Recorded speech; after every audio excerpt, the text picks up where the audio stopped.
아, 또 너무 구구절절 말했나?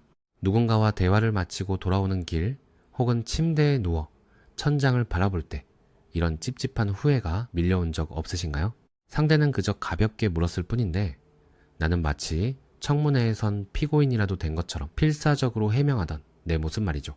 사실은 이래서 그랬고요. 원래 제 의도는 그게 아니었고요. 이렇게 말을 덧붙일수록 상대의 표정은 묘하게 굳어가고 내 자존감은 바닥을 칩니다. 사실 당신은 그저 친절하고 싶었을 뿐입니다. 오해받기 싫었고 좋은 관계를 유지하고 싶었을 거예요. 하지만 안타깝게도 당신의 그 정성스러운 설명은 상대방에게 배려가 아니라 불안으로 읽힙니다. 심리학적으로 설명이 길어진다는 건 내가 내린 결정에 확신이 없다는 고백과 같습니다. 당신의 가치는 낮아지고 대화의 주도권은 슬며시 상대에게 넘어가게 되죠. 왜 우리는 짧게 끝낼 수 있는 대답조차 장황하게 늘어놓으며 타인의 이해를 구걸하게 되는 걸까요? 오늘 그 지독한 과잉 설명 뒤에 숨겨진 진짜 심리적 배경과 단 한마디로 당신의 권위를 되찾는 구체적인 방법론을 아주 냉정하게 파헤쳐 보겠습니다. 왜 우리는 이토록 설명에 집착할까요? 그건 사실 상대를 배려해서가 아니라 나 자신을 보호하려는 방어 기제에 가깝습니다.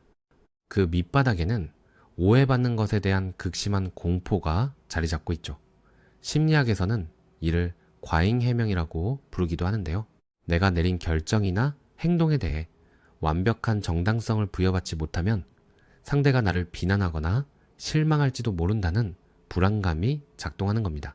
이런 습관은 보통 어린 시절의 경험에서 시작됩니다.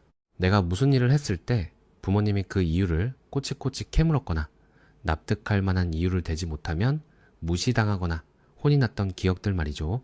왜 그랬어?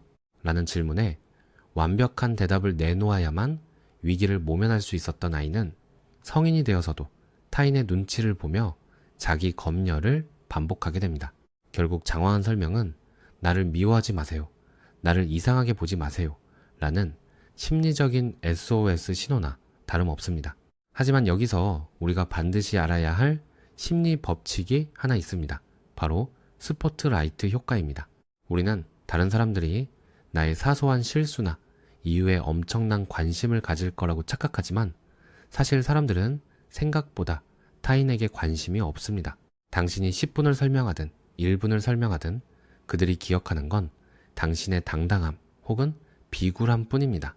당신이 구구절절 해명할 때 상대는 당신의 논리를 이해하는 게 아니라 당신의 자신감 없음을 목격하고 있을 뿐입니다. 자, 이제 이 습관이 당신의 관계를 어떻게 망치고 있는지 냉정하게 들여다볼 차례입니다. 대화의 세계에는 보이지 않는 권력 관계가 존재합니다. 보통 설명하는 사람은 을이 되고 그 설명을 듣고 평가하는 사람은 갑이 되죠. 당신이 구구절절 이유를 대는 순간 상대방은 무의식적으로 당신을 내 허락을 구하는 사람으로 인식합니다. 아니, 사실은 제가 어제 잠을 좀 못 자서 컨디션이 안 좋아서요. 이런 사소한 덧붙임들이 당신의 무게감을 갉아먹습니다. 말이 길어지면 정보의 가치는 떨어집니다. 오히려 상대에게 공격할 틈을 줄 뿐이죠. 그건 핑계 아냐? 라는 반박이 돌아오기 딱 좋은 구조를 당신 스스로 만들고 있는 겁니다. 그렇다면 이 굴레에서 어떻게 벗어날 수 있을까요? 지금부터 당장 실행 가능한 5가지 핵심 방법론을 제시해드립니다. 첫 번째, 마침표의 미학을 실천하세요. 우리는 보통 문장을 끝낼 때 그래서 그랬던 건데 어떻게 생각하세요? 라며 말꼬리를 흐리거나 질문으로 끝맺습니다. 상대의 눈치를 보기 때문이죠. 이제부터는 문장을 아주 짧게 단호하게 끝내보세요. 안 될 것 같습니다. 그렇게 하기로 했습니다. 여기까지만 말하고 입을 닫는 겁니다. 이 문장 뒤에 찾아오는 3초간의 정적을 견뎌내야 합니다. 이 침묵은 어색함이 아니라 당신의 확신입니다. 당신이 해명하지 않을 때 상대는 비로소 당신의 말을 구걸이 아닌 선언으로 받아들이게 됩니다. 두 번째, 이유를 묻는 질문에 의도로 대답하는 법을 배우세요. 누군가 왜 그렇게 결정했어? 라고 물을 때 우리는 보통 과거의 구구절절한 사연을 늘어놓습니다. 하지만 고수들은 다릅니다. 그게 저에게 가장 효율적인 방식이라서요. 혹은 그 방향이 우리 팀에 더 도움이 된다고 판단했습니다. 라고 짧게 답합니다. 내 결정의 사연을 설명하는 것이 아니라 내 결정의 가치를 제시하는 것이죠. 사연을 말하면 상대는 그 사연의 진위 여부를 따지려 들지만 의도를 말하면 상대는 당신의 주관을 존중하게 됩니다. 세 번째, 안개 기법을 활용해 보세요. 상대가 비꼬거나 이유를 캐물을 때 굳이 맞서 싸우거나 해명할 필요 없습니다. 그럴 수도 있겠네요 라고 짧게 인정하고 넘어가 버리는 겁니다. 이것은 상대의 비판을 안개처럼 흡수해버리는 기술입니다. 내가 해명하지 않으면 상대는 더 이상 공격할 동력을 잃게 됩니다. 왜 늦었어? 라는 질문에 긴 사연 대신 그러게요, 좀 늦었네요. 다음부턴 주의할게요. 한마디면 충분합니다.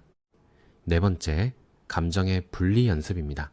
상대방이 나를 오해할까봐 두려운 마음이 들 때 스스로에게 물어보세요.